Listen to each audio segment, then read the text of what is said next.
नमस्कार दोस्तों, स्वागत है आपका अपने चैनल पे। आज हम लोग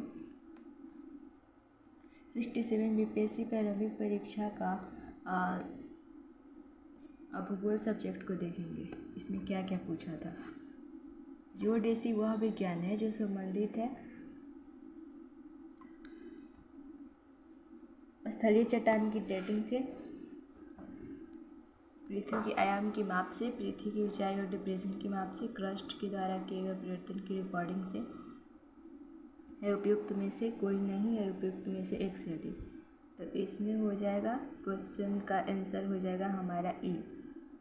जियोडेसी जो है पृथ्वी की आकृति ज्यामितीय आकार अंतरिक्ष में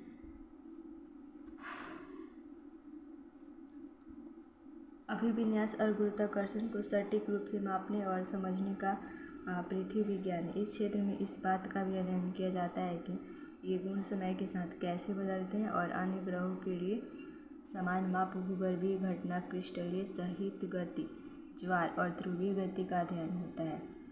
इसलिए विकल्प इसका ई सही होगा, अर्थात एक से अधिक विकल्प इसमें सही होंगे। ठीक है, अब हमारा क्वेश्चन है 29 नंबर, जो कि महाद्वीपीय भाव का सिद्धांत किसके द्वारा विकसित किया गया है। तो महाद्वीपीय भाव का जो सिद्धांत है ए वेगनर के द्वारा विकसित किया गया है। तो इसका एक्सप्लेनेशन देखेंगे। ये क्या है। प्रसिद्ध जर्मन विद्वान अल्फ्रेड वेगनर ने 1912 में यह सिद्धांत प्रस्तुत किया। उन्होंने पाया कि वर्तमान महाद्वीपों को मिलाकर के भौगोलिक एकरूपता दी जा सकती है। उन्होंने इसी भौगोलिक एकरूपता का जिगसॉ फिट। उनके अनुसार कार्बोनिफेरस युग में पृथ्वी के सभी स्थलखंड आपस में जुड़े हुए थे। यह जो है बृहत महाद्वीप को पेंजिया नाम दिया। इसके चारों ओर एक बृहद महासागर का विस्तार था जिसे कि पैंथालासा कहा गया। ठीक है,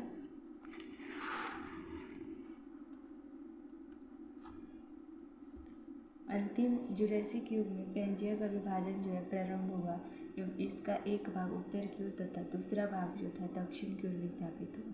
उत्तरी भाग में लॉरेंसिया अंगारा लैंड तथा दक्षिणी भाग गोंडवाना लैंड कहलाया। इस दोनों स्थलीय भागों के बीच एक उथला व संकीर्ण महासागर का निर्माण हुआ जिसे कि तेथिस सागर कहते हैं। नेक्स्ट है हमारा सुंडा ट्रेंच किस द्वीप के समानांतर स्थित है। तो ये जो सुंडा ट्रेंच है वो सुमात्रा द्वीप के समानांतर स्थित है। सुंडा ट्रेंच सुमात्रा द्वीप के समानांतर स्थित है। गर्त महासागरों के सबसे गहरे भाग होते हैं और सामान्यतः ये 5500 मीटर से भी अधिक गहरे होते हैं और महासागरों के नितल के छोर पर स्थित होते हैं। इनकी उत्पत्ति भी विवर्तन क्रिया से हुई है एवं ये प्रायः गलित पर्वतों या द्वीपीय श्रृंखलाओं के समानांतर विनाशात्मक प्लेट किनारों पर मिलते हैं। ये प्रशांत महासागर में सबसे अधिक पाए जाते हैं। कुछ महत्वपूर्ण महासागरीय गर्त। जो मैरियाना गर्त है इसकी गहराई 11,022 मीटर है। ठीक है, स्थिति इसकी कहाँ है। मैरियाना गर्त की प्रशांत महासागर में। टोंगा जो है, टोंगा 10,822 प्रशांत महासागर। मिंडाओ जो कि 10,500 प्रशांत महासागर। प्यूर्टोरिको जो कि 8,380 अटलांटिक महासागर। अटाकामा जो है प्रशांत महासागर में है और इसकी जो लंबाई है 8,065 मीटर है। रोमसे जिसकी लंबाई है इसकी जो गहराई है 7,758। इसकी स्थिति दक्षिणी अटलांटिक महासागर में। सुंडा जो है दक्षिणी हिंद महासागर में और इसकी गहराई 7,450 मीटर है। नेक्स्ट हम देखेंगे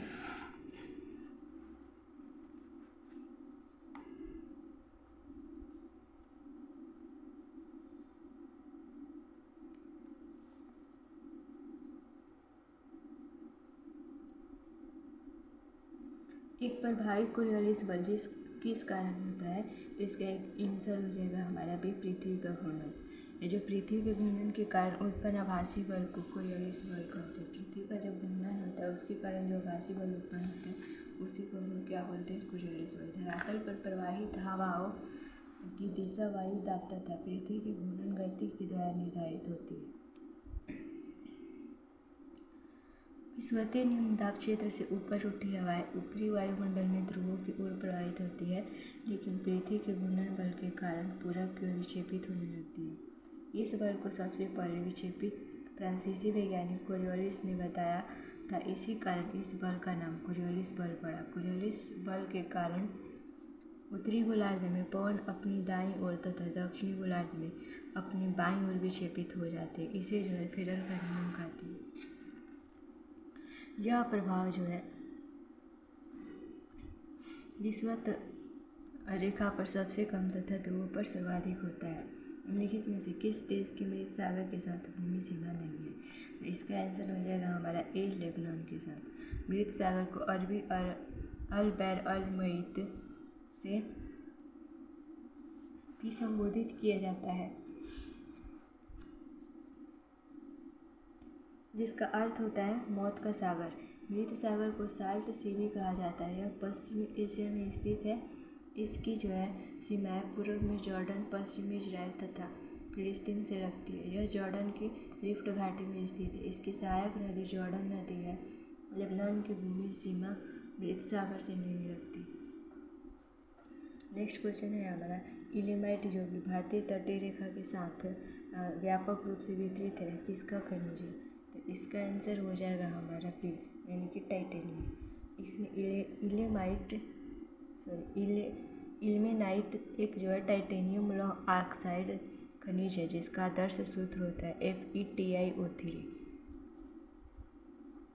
यह जो एक कमजोर चुंबकीय काला या स्टील ग्रे ठोस है।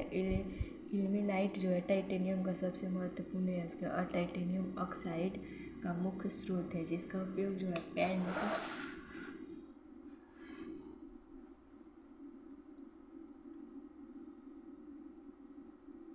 पेंट, प्रिंटिंग, स्याही, कपड़े, प्लास्टिक, कागज, सनस्क्रीन, भोजन और सौंदर्य प्रसाधनों में किया जाता है। निम्नलिखित नेक्स्ट क्वेश्चन है कि निम्नलिखित तुलना के आधार पर हिमालयी नदियों का प्रायद्वीपीय नदी से तुलना करें। तो इसका आंसर हो जाएगा हमारा ए, 1 और 2। कैसे तो देखते हैं। अधिकांश जो हिमालयी नदियाँ जो है बारहमासी होती है, जबकि अधिकांश प्रायद्वीपीय नदियाँ वर्षा पर निर्भर करती है, इसलिए यह सही है। हिमालय नदियों की जो ढाल जो है प्रायद्वीपीय नदी की तुलना में अधिक खड़ा है, जबकि ठीक है। और जो प्रायद्वीपीय नदी जो है हिमालय नदी की तुलना में अपने रास्ते में अधिक क्षरण का कारण बनती है, तो नहीं, ये गलत होगा। ठीक है, इसलिए इसका आंसर जो होगा 1 और 2 होगा।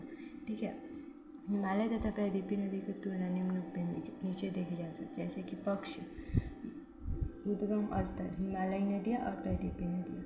इसका जो उद्गम स्थल हिमालय नदी का, ये हिम नदियों से ढके हिमालय पर्वत से होता है। प्रायद्वीपीय नदी का उद्गम जो है प्रायद्वीपीय पठारों मध्य उच्च भूमि से होता है। ठीक है, अब हम लोग देखते हैं इसमें जो है हिमालय नदियाँ जो है बारहमासी हिमनद व वर्षा के जल प्राप्ति से, यह जो नदियाँ है हिमनद व वर्षा से जल प्राप्त करती है। ठीक है, हिमालय नदियाँ। और यह जो प्रायद्वीपीय नदियाँ मौसमी है, मानसून वर्षा पर निर्भर करती है। और इसका पक्ष अपवाह के प्रकार में देखिए तो हिमालय नदियों का जो अपवाह का प्रकार है पूर्ववर्ती व अनुवर्ती मैदानी भाग में वृत्ताकार प्रारूप होता है, जबकि प्रायद्वीपीय नदियाँ अध्यारोपित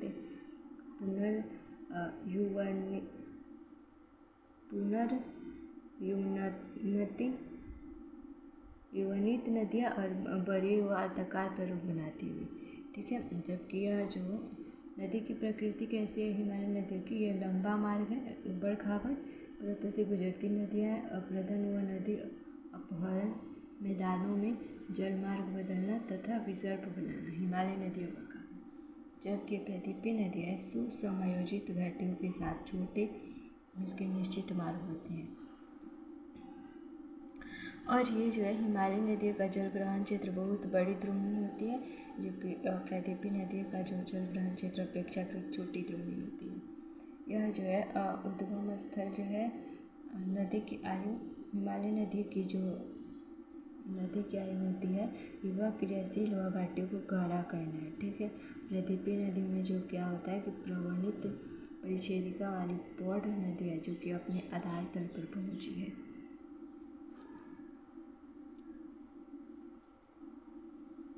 नेक्स्ट क्वेश्चन है कि गंगा के मैदान को एक के रूप में वर्णित किया गया है, किसके रूप में वर्णित किया गया है? तो इसका आंसर हो जाएगा हमारा सी, जियोसिंक्लाइन। ठीक है, गंगा के मैदान को एक जियोसिंक्लाइन के रूप में वर्णित किया गया है। गंगा का मैदान जो है मूलतः एक भू अभिनैतिक अर्थ है, जिसका निर्माण मुख्य रूप से हिमालय पर्वतमाला निर्माण प्रक्रिया के तीसरे चरण में लगभग 6 करोड़ वर्ष पूर्व हुआ था। हिमालय पर्वत की उत्पत्ति के पश्चात उसके दक्षिण से तथा प्राचीन शैलों से निर्मित प्रायद्वीपीय पठार के उत्तर में है। दोनों उच्च स्थलों से निकलने वाली नदियाँ सिंधु, गंगा और ब्रह्मपुत्र आदि की तरह जमा की गई जलोढ़ मिट्टी के जमाव से उत्तर से विशाल मैदान का निर्माण हुआ है। अतः गंगा के मैदान का जियोसिंक्लाइन के रूप में वर्णित किया जा सकता है। पेनी प्लेन क्या है? नदियाँ जो अपने प्रदन चक्र की अंतिम अवस्था में जिस प्रकार के मैदान का निर्माण करती है उसे नेनी प्लेन या समप्राय मैदान भी कहा जाता है। पेडी प्लेन क्या है? तो ये पेडी प्लेन शुष्क एवं अर्धशुष्क प्रदेशों में पवन की अप्रदन क्रिया के फलस्वरूप निर्मित मैदान को पेडी प्लेन कहा जाता है। पेडी प्लेन किसे कहते हैं? शुष्क एवं अर्धशुष्क प्रदेशों में पवन के अप्रदन क्रिया की तरह फलस्वरूप निर्मित जो मैदान होता है उसी को क्या बोलते हैं? पेडी प्लेन। कास्ट मैदान क्या होता है? चूना पत्थर क्षेत्रों में वर्षा जल या भूमिगत जल की विरय क्रिया के फलस्वरूप निर्मित मैदान को कास्ट मैदान कहते हैं। निम्नलिखित में से कौन सी जो है एक मीठे पानी की झील है? तो यह जो हो जाएगा ई, यानी कि उपयुक्त में से कोई नहीं है, उपयुक्त में से एक से अधिक। तो ये जो भारत की सबसे बड़ी झील है उड़ीसा की चिल्का झील है, जो कि खारे पानी की लैगून झील है। और नेक्स्ट है कि भारत की जो मुख्य भूमि पर स्थित बृहत झील जो है सांभर झील, यह भी खारे पानी की झील है। और भारत की जो सबसे बड़ी ताजे मीठे पानी की झील है वो बुलर झील, जो कि जम्मू कश्मीर। पूर्वोत्तर भारत में जो मीठे पानी की सबसे बड़ी झील है ग्लोकटक झील, जो है कि मणिपुर में है। उपरोक्त तथ्यों से स्पष्ट है कि दिए गए विकल्पों में बुलर एवं लोकटक दोनों जो है मीठे पानी की झीलें हैं, अतः अभिष्ट उत्तर जो है ई होगा इसलिए। ठीक है, मीठे पानी की झील कौन कौन सी है? तो हम लोग मीठे पानी की झील को देखते हैं। डल झील जो जम्मू कश्मीर में है, और कुलरी झील जो कि आंध्र प्रदेश में, सोनगमो झील जो कि केरल में है, और भीमताल झील जो कि उत्तराखंड में, सब जो है मीठे पानी की झील है। और खारे पानी की झील को देखेंगे तो ये जो खारे पानी की झील है ढेबर झील जो कि राजस्थान में, और पुलिकट झील के आंध्र प्रदेश में है। ये जो सब खारे पानी की झील है, ढेबर झील, पुलिकट झील तमिलनाडु की सीमा से लगती है। ठीक है, वेम्बनाड झील जो कि सिक्किम में, पंचभद्रा झील राजस्थान में, ये सब खारे पानी की झील है। निम्नलिखित में से किस ग्रह का घनत्व जो है सबसे कम है? तो इसमें क्या हो जाएगा? तो इसमें हो जाएगा हमारा डी। क्यों होगा डी? तो देखिए,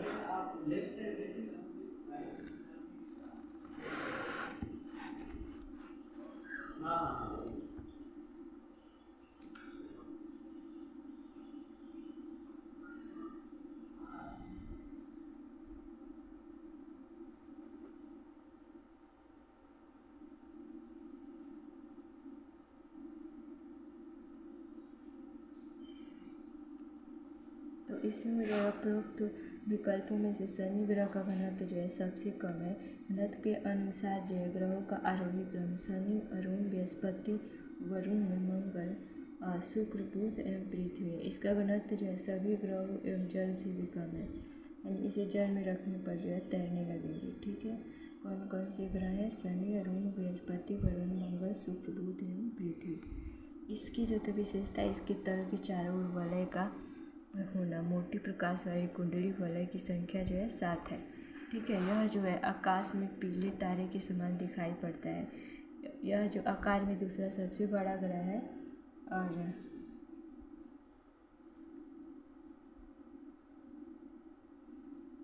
शनि को जो तो गैसों का गोला या गैलेक्सी समान ग्रह भी कहा जाता है।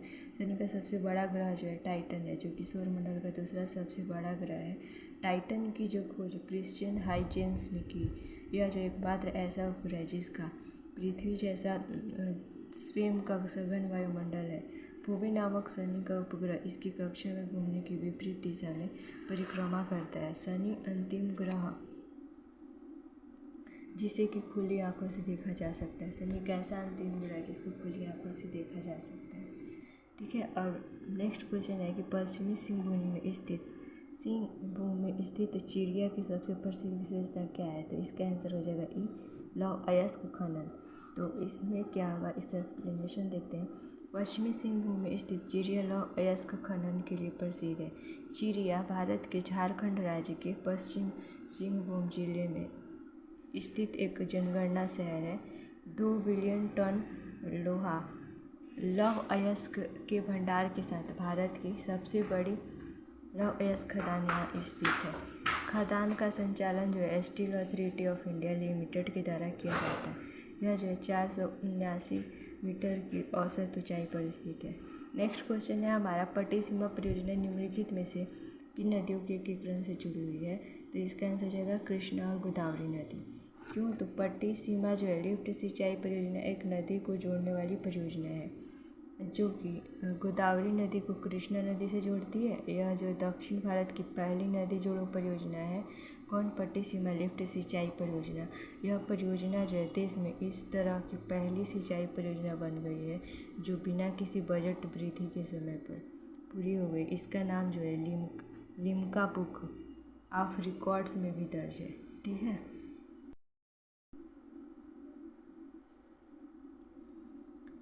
इस परियोजना का उद्घाटन जो है आंध्र प्रदेश के तत्कालीन मुख्यमंत्री चंद्रबाबू नायडू ने मार्च 2016 में किया था, जबकि यह परियोजना 1 साल के रिकॉर्ड समय में पूरी हुई थी। निम्नलिखित में से कौन से कथन एस्कर और ड्रमलिन से संबंधित है? तो इसका आंसर क्या हो जाएगा? इसका आंसर हो जाएगा 1, 2 और 4। क्यों? तो आइए देखते हैं। एस्कर जो है क्रूड बेडेड बजरी और रेत की लकीरें है। ठीक है, एस्कर क्या है? क्रूड बेडेड बजरी और रेत की लकीरें है। और ड्रमलिन ज़्यादातर बोल्डर और मिट्टी के बने होते हैं, और जबकि एस्कर ग्लेशियरों की धाराओं की तरह निर्मित होते हैं। ड्रमलिन ग्लेशियर की क्रिया से उत्पन्न होते हैं। ये 3 नंबर क्यों ये जो 3 नंबर क्यों नहीं होगा? तो अंडे की टुकड़ी स्थलाकृति एस्कर युक्त इलाकों की विशेषता है, तो नहीं, ये गलत होगा। अब हम लोग देखते हैं इसका एनालिसिस। एस्कर जो है एक विशिष्ट स्थलाकृति है जो कि न तो पूर्णतः स्तरित है और न पूर्णतः अस्तरित है। यह जो उच्च हिमानी नदी प्रवाह का परिमाण है और हिमानी जलोढ़ निक्षेप से विकसित होते हैं। हिमानी के दबाव से तापीय वृद्धि होती है जिससे कि तली पर जल प्रवाह प्रारंभ हो जाता है, जिसके कारण जो है जलीय प्रदान की क्रिया होने लगती है और जलोढ़ के निक्षेप से हिमानी के मध्य एक लंबे संकरे तीर ढाल युक्त कटक नुमा स्थलाकृति विकसित होती है। इसकी जो रचना है बजरी, रेत, कंकड़ पत्थर से होती है। यह हिमानी समापन के बाद विकसित स्थलाकृति है। इस प्रकार प्रथम कथन जो है सत्य होगा। ड्रमलिन का देखिए दूसरा कथन के बारे में देखते हैं। ड्रमलिन जो है प्रमुख निक्षेपित स्थलाकृति है। यह जो उल्टे नाव के आकार की स्थलाकृति है, ठीक है, जिसका विकास जो है अंतिम हिमोड के पूर्व होता है। यह बोल्डर मिट्टी का ही छोटे टीलों के रूप में निक्षेप है। यह देखने में उल्टे नाव के समान लगता है। इस प्रकार दूसरा कथन भी सत्य है। तीसरा क्यों नहीं है? तो यह अंडे की टोकरी स्थलाकृति एस्कर युक्त इलाकों की न होकर ड्रमलिन की विशेषता है। जहाँ ड्रमलिन के झुंड पाए जाते हैं वहाँ की भू आकृति ऐसी लगती है जैसे किसी टोकरी में अंडे रखे हुए हैं। इस तरह तीसरा कथन गलत होगा। एस्कर ग्लेशियरों की धाराओं की तरह निर्मित होते हैं। ड्रमलिन ग्लेशियरों की क्रिया से उत्पन्न होती है। उपरोक्त व्याख्या से स्पष्ट है कि कथन पहला, दूसरा एवं चौथा सत्य है, इसलिए अभिष्ट उत्तर बी होगा। ठीक है।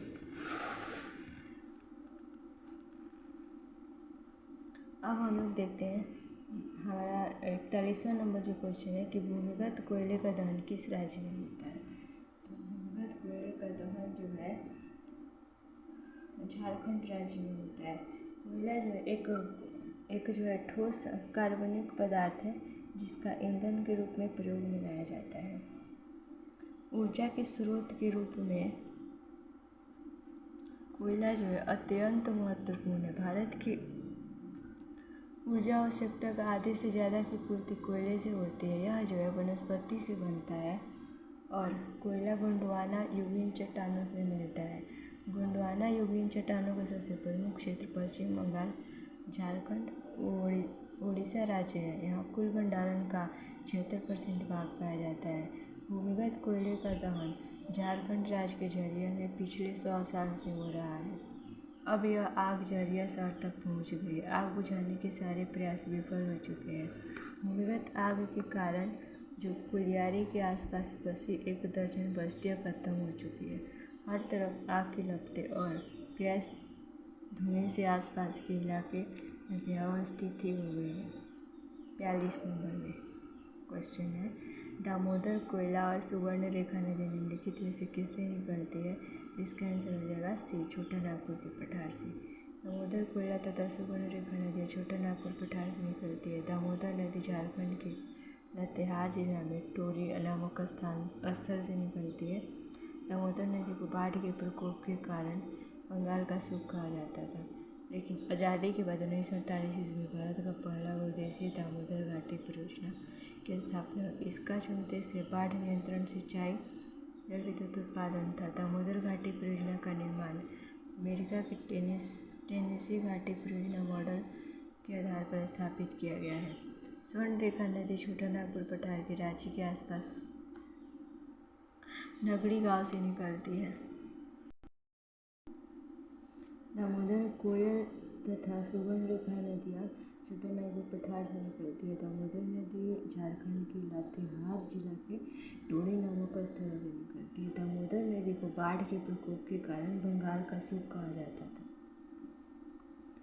लेकिन आज़ादी के बाद 1948 ईस्वी में भारत का पहला बहुउद्देशीय दामोदर घाटी परियोजना डीवीसी की स्थापना हुई। इसका उद्देश्य जो है बाढ़ नियंत्रण, सिंचाई, जल विद्युत उत्पादन था। दामोदर घाटी परियोजना का निर्माण अमेरिका के टेनेसी घाटी परियोजना मॉडल के आधार पर स्थापित किया गया है। सुवर्ण रेखा नदी जो है छोटा नागपुर पठार के रांची के पास नगड़ी गांव से निकलती है। यह नदी झारखंड की एकमात्र नदी है जो कि स्वतंत्र रूप से बंगाल की खाड़ी में गिरती है। कोयल, दक्षिणी कोयल नदी जो छोटा नागपुर पठार के रांची से नगड़ी गांव से ही निकलती है, अर्थात सुवर्ण रेखा तथा दक्षिणी कोयल नदियों का उद्गम एक ही स्थान पर झारखंड में है। दक्षिणी कोयल का जो मुहाना है शंख नदी तथा लोहरदगा, गुमला, पश्चिमी सिंहभूम, रांची जिलों में उसका अपवाह क्षेत्र है। राज्य व्यवस्था। अब हम लोग पॉलिटी का जो क्वेश्चन आंसर देखेंगे। नागरिकता संशोधन अधिनियम 2019 का उद्देश्य क्या है? तो इसका आंसर हो जाएगा हमारा answer number D, Afghanistan, Bangladesh और पाकिस्तान में उत्पीड़ित अल्पसंख्यक समूह को नागरिकता प्रदान करना। जो होगा तो नागरिकता अधिनियम 1955 में संशोधन करने के लिए नागरिकता संशोधन अधिनियम 2019 लाया गया था। ठीक है, यह अधिनियम जो 31 दिसंबर 2014 को या उससे पहले अफगानिस्तान, बांग्लादेश और पाकिस्तान से भारत आए हिंदू, सिख, बौद्ध, जैन, पारसी और ईसाई अल्पसंख्यक प्रवासियों को नागरिकता की पात्रता प्रदान करने का प्रयास करते हैं। यह संशोधित अधिनियम पूर्वोत्तर के कुछ क्षेत्रों को इस प्रावधान से छूट भी देता है। जम्मू और कश्मीर राज्य के विभाजन के बाद बने किस केंद्रशासित प्रदेश की अपनी कोई विधायिका नहीं है? तो इसका आंसर हो जाएगा हमारा लद्दाख। जम्मू कश्मीर पुनर्गठन अधिनियम 2019 जम्मू कश्मीर राज्य को एक विधायिका के साथ केंद्र शासित प्रदेश जम्मू कश्मीर का पुनर्गठन किया गया। इसके साथ ही बिना विधायक वाला एक नवीन केंद्र शासित प्रदेश लद्दाख का गठन किया गया। इसे अक्टूबर 2031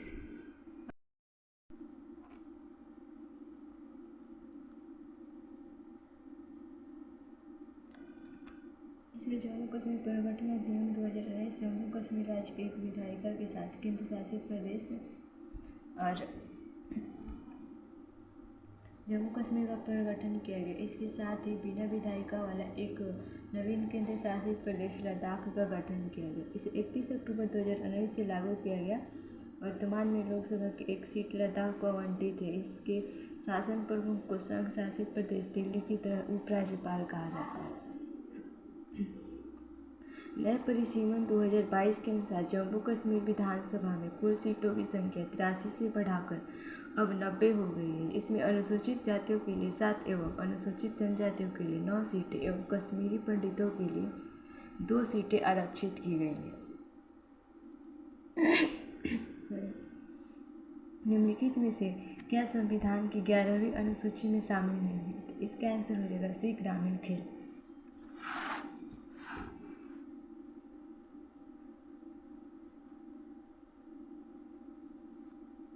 73वां संविधान संशोधन के तहत पंचायती राज को संवैधानिक दर्जा दिया गया, जिसके तहत 11वां अनुसूची में 29 विषय रखे गए हैं। इस अनुसूची में ग्रामीण खेल शामिल नहीं है, लेकिन ग्रामीण विकास में संबंधित बहुत सारे विषय रखे गए हैं, जिससे कि मुख्य निम्न है, जिनमें से कि मुख्य जो है निम्नलिखित है, जो नीचे दिए गए। ठीक है, ईंधन और चारा, पुस्तकालय, तकनीकी प्रशिक्षण, सार्वजनिक वितरण प्रणाली, परिवार कल्याण व महिला बाल विकास, स्वास्थ्य और स्वच्छता, बाजार व मेले, गरीबी उन्मूलन, पेयजल, खादी, ग्राम उद्योग एवं कुटीर उद्योग, लघु वन उपज, कृषि सिंचाई इत्यादि। संविधान के अनुच्छेद 113 के अनुसार वार्षिक बजट में कितनी अनुदान की मांगें संसद में पेश की जाती है? तो इसका आंसर हो जाएगा 104, यानी कि आंसर नंबर हो जाएगा हमारा सी। संविधान के अनुच्छेद 113 के अनुसार वार्षिक बजट के अनुदान की 104 मांगें पेश की जाती है। भारत के संविधान का अनुच्छेद 113 बताता है कि भारत में के समेकित कोष से व्यय का अनुमान बजट में शामिल है, जिसे कि लोकसभा में मतदान की आवश्यकता होती है और अनुदान की मांग के रूप में प्रस्तुत किया जाता है। अनुदानों की मांगों को बजट के साथ लोकसभा में प्रस्तुत किया जाता है। व्यय की जो प्रकृति के आधार पर मंत्रालय या विभाग के लिए एक से अधिक मांग प्रस्तुत की जा सकती है। नेक्स्ट क्वेश्चन है कि किस वर्ष में राष्ट्रीय विस्तार सेवा को प्रारंभ किया गया था? तो इसका आंसर हो जाएगा हमारा ए, 1953। ठीक है, तो वर्ष 1953 में समुदाय विकास कार्यक्रम के सहयोग के लिए राष्ट्रीय विस्तार सेवा को प्रारंभ किया गया था। इसमें जो ग्रामीण विकास की लगभग सभी गतिविधियों को शामिल किया गया, जिन्हें लोगों की भागीदारी के साथ ग्राम पंचायतों की सहायता से लागू किया जाना था। अब हम लोग अपना 48 नंबर क्वेश्चन देखेंगे। 48 नंबर हमारा क्वेश्चन है कि राज्य विधान परिषद के सदस्य निम्नलिखित में से किस श्रेणी में से नहीं चुने जाते हैं? तो इसका आंसर होगा हमारा डी, यानी कि उद्योगपति। राज्य विधान परिषद के सदस्य जो हैं उद्योगपति से नहीं चुने जाते हैं। ठीक है, राज्य विधान परिषद के सदस्यों का जो निर्वाचन परिषद के लगभग 1/3 सदस्य विधानसभा के सदस्यों के द्वारा ऐसे व्यक्तियों में से चुने जाते हैं जो इसके सदस्य नहीं हैं। 1/3 निर्वाचिका के द्वारा, जिसमें कि नगर पालिकाओं के सदस्य, जिला बोर्डों और राज्य में अन्य प्राधिकरणों के सदस्य सम्मिलित हैं, इन्हीं के द्वारा चुने जाते हैं। ठीक है, 1/12 सदस्यों का जो चुनाव ऐसे निर्वाचिका के द्वारा किया जाता है जिन्होंने कम से कम 3 वर्षों तक राज्य के भीतर शैक्षणिक संस्थान के माध्यमिक विद्यालयों के से नीचे नहीं में अध्ययन में लगे रहे हों। 1/12 का चुनाव पंजीकृत स्नातकों के द्वारा किया जाता है जो 3 वर्ष से अधिक समय पहले पढ़ाई समाप्त कर लिए हैं। शेष सदस्य जो हैं राज्यपाल के द्वारा साहित्य, विज्ञान, कला, सहकारिता और सामाजिक सेवा से उत्कृष्ट कार्य करने वाले व्यक्तियों में से नियुक्त किए जाते हैं। राज्य विधान परिषद के सदस्य बनने के लिए न्यूनतम आयु जो है 30 वर्ष होनी चाहिए। इस प्रकार राज्य विधान परिषद के सदस्य उद्योगपति श्रेणी से नहीं चुने जाते हैं। भारतीय प्रशासन में विभाजन प्रणाली किससे संबंधित है? भारतीय प्रशासन में जो विभाजन प्रणाली वो किससे संबंधित है?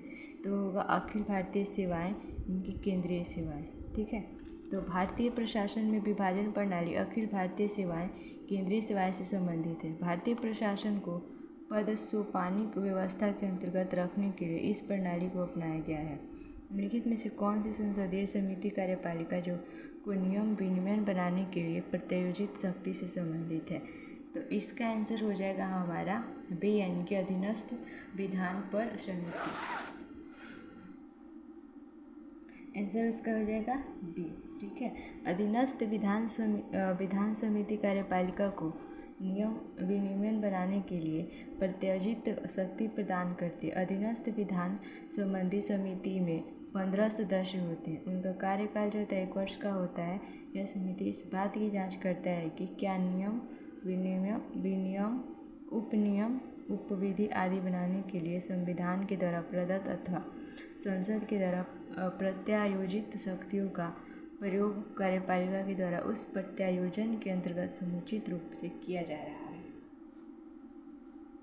नेक्स्ट क्वेश्चन है कि भारतीय संविधान का अनुच्छेद 300 जो है किससे संबंधित है। तो ये जो भारतीय संविधान का अनुच्छेद 300 जो मुकदमे तथा कार्यवाही से संबंधित है। अब हम इसका एक्सप्लेनेशन देखेंगे। तो भारतीय संविधान का अनुच्छेद जो है 300 मुकदमे तथा कार्यवाही से संबंधित है, जिसमें कि भारत सरकार भारत संघ के नाम से वाद ला सकेगी या उस पर वाद लाया जा सकेगा, और किसी राज्य की सरकार उस राज्य के नाम से वाद ला सकेगी या उस पर वाद लाया जा सकेगा, और ऐसे उपबंधों के अधीन रहते हुए जो इस संविधान के द्वारा प्रदत्त शक्तियों के आधार पर अधिनियमित संसद के या ऐसे राज्य के विधानमंडल के अधिनियम द्वारा किए जाएं, वे अपने अपने कार्यकलाप से संबंध में उसी प्रकार वाद ला सकेंगे, उन पर उसी प्रकार का वाद लाया जा सकेगा जिस प्रकार यदि यह संविधान अधिनियमित नहीं किया गया होता तो भारत डोमिनियन और तत्स्थानीय प्रांत तत्स्थानीय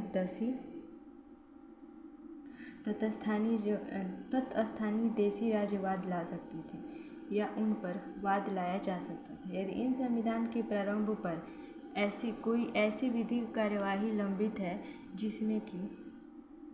जिनमें भारत डोमिनियन एक पक्षकार है, तो उन कार्यवाहियों में उस डोमिनियन के स्थान पर भारत संघ प्रतिस्थापित किया गया समझा जाएगा। और कोई ऐसी विधिक कार्यवाहियाँ लंबित है जिसमें कोई प्रांत या कोई देश राज्य एक पक्षकार है, तो उस कार्यवाहियों में उस प्रांत या देशी राज्य के स्थान पर तत्स्थानीय राज्य प्रतिस्थापित किया गया समझा जाएगा। नेक्स्ट क्वेश्चन है कि भारत में न्यायिक प्रणाली किस पर आधारित है। तो भारत में जो है न्यायिक प्रणाली कानून के द्वारा स्थापित प्रक्रिया पर आधारित है। ठीक है, भारत में जो है कानून की तरह स्थापित प्रक्रिया का पालन किया जाता है। कानून की तरह स्थापित प्रक्रिया से पता चलता है कि विधायिका या संबंधित निकाय के द्वारा पारित अधिनियम कानून जो है तभी मान्य होता है जब उसमें सही प्रक्रिया का पालन किया गया हो। यह अवधारणा भारतीय संविधान के अनुच्छेद 21 के तहत संरक्षित है।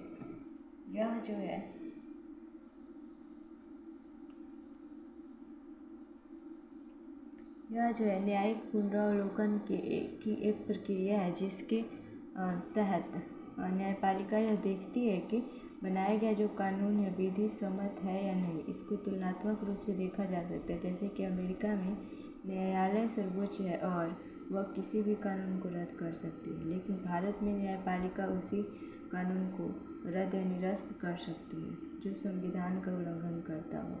अमेरिका में यह प्रक्रिया ड्यू प्रोसेस ऑफ लॉ पर आधारित है। इसका अर्थ है कि यह प्रक्रिया न्यायाधीशों के विवेक पर निर्भर करती है, लेकिन भारत में यह प्रक्रिया जो प्रोसीजर एस्टैब्लिश्ड बाय लॉ पर आधारित है, अर्थात न्यायाधीशों के स्वविवेक पर आधारित न होकर के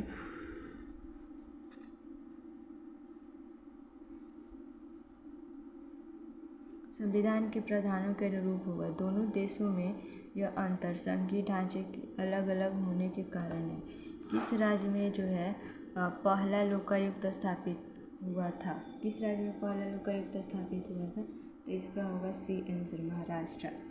लोकपाल एवं लोकायुक्त नामक संस्था एक नागरिक शिकायत निवारण संस्था है जो स्वीडन के ओम्बुड्समैन अवधारणा पर आधारित है।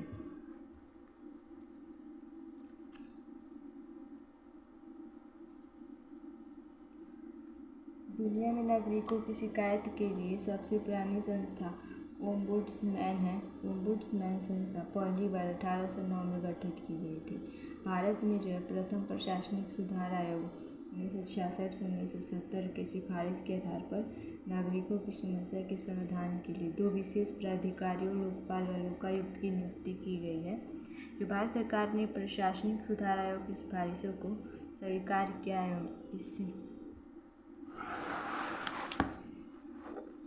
इस विषय में जो है विधेयक लाने का अनेक प्रयास किए गए। पहली बार 1968 में इंदिरा गांधी सरकार के द्वारा, लेकिन अंततः 2013 में लोकपाल एवं लोकायुक्त अधिनियम 2013 बना एवं 2019 में देश के पहले लोकपाल पिनाकी चंद्र घोष बने। 2013 में कानून बनाने से पहले कई राज्यों ने लोकायुक्त नियुक्त कर रखे थे। सर्वप्रथम लोकायुक्त का गठन जो 1971 में महाराष्ट्र में हुआ था। यद्यपि उड़ीसा में यह अधिनियम 1970 में पारित हुआ, लेकिन 1983 में लागू हुआ था।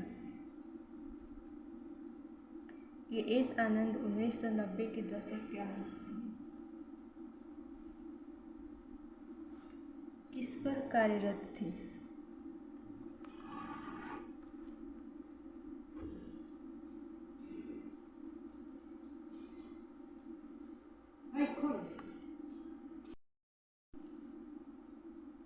एस आनंद 1990 के दशक के अंत में किस पद पर कार्यरत थे? तो इसका आंसर हो जाएगा भारत के मुख्य न्यायाधीश के पद पर। ठीक है। आदर्श सेन आनंद 1990 के दशक के अंत में 29वां मुख्य न्यायाधीश थे। उनका जन्म 1936 ईस्वी में जम्मू में हुआ था। उनकी नियुक्ति राष्ट्रपति के आर नारायण के द्वारा किया गया था। उनका कार्यकाल 1998 से 2001 तक रहा। उन्होंने अपनी शिक्षा लखनऊ विश्वविद्यालय से की थी। उनको पद्म विभूषण अवार्ड से भी सम्मानित किया गया था।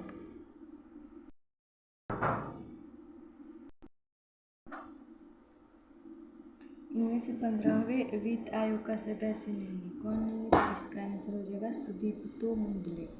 15वें वित्त आयोग के अध्यक्ष NK सिंह एवं अन्य सदस्य अशोक कुमारी लाहिड़ी, रमेश चंद्र, अजय नारायण झा एवं अनूप सिंह हैं। सुदीप्तो मुंडले इसके सदस्य नहीं है। वित्त आयोग FC एक संवैधानिक निकाय है जो केंद्र और राज्यों के बीच तथा राज्यों के बीच संवैधानिक व्यवस्था और वर्तमान आवश्यकताओं के अनुरूप कर से प्राप्त आय के वितरण के लिए विधि और सूत्र निर्धारित करता है। संविधान के अनुच्छेद 280 के तहत भारत के राष्ट्रपति के लिए प्रत्येक 5 वर्ष या उससे पहले एक वित्त आयोग का गठन करना आवश्यक। संविधान के अनुच्छेद 280 के तहत भारत के राष्ट्रपति के लिए प्रत्येक 5 वर्ष या उससे पहले एक वित्त आयोग का गठन करना आवश्यक है। 15वें वित्त आयोग का गठन जो है भारत के राष्ट्रपति के द्वारा नवंबर 2017 में NK सिंह की अध्यक्षता में किया गया।